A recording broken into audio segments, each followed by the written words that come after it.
Ya, sementara itu pemirsa, pemerintah Aceh kembali mendapatkan opini wajar tanpa pengecualian atau WDP terhadap laporan keuangan pemerintah Aceh tahun anggaran 2022.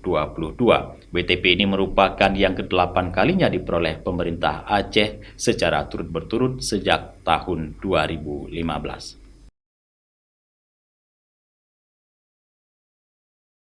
Pengumuman perolehan opini WTP disampaikan anggota 5 Badan Pemeriksa Keuangan Republik Indonesia, Ahmadi Nur Supit, dalam sambutannya pada rapat paripurna Dewan Perwakilan Rakyat Aceh tahun 2023 dalam rangka penyerahan laporan hasil pemeriksaan Badan Pemeriksaan Keuangan LHPBPK atas laporan keuangan pemerintah Aceh tahun 2022 oleh Badan Pemeriksa Keuangan Republik Indonesia di Gedung DPRA Kamis 13 April 2023.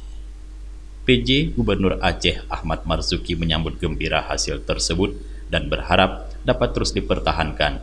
Ia juga menyampaikan harapannya agar capaian ini dapat terus dipertahankan serta menjadi pemacu semangat kerja di masa-masa mendatang. Ahmad Marzuki juga menyebutkan, selain terhadap rekomendasi BPK RI atas laporan hasil pemeriksaan LHP atas laporan keuangan pemerintah Aceh tahun 2022, secara seksama akan ditindaklanjuti sesuai dengan batas waktu dan tata cara yang ditentukan. Rapat Paripurna Dewan Perwakilan Rakyat Aceh tahun 2023 dalam rangka penyerahan laporan hasil pemeriksaan Badan Pemeriksa Keuangan LHPBPK atas laporan keuangan pemerintah Aceh tahun 2022 oleh Badan Pemeriksaan Keuangan Republik Indonesia berlangsung di Gedung Utama DPRA. Rapat tersebut dipimpin oleh Ketua DPRA Saiful Bahri.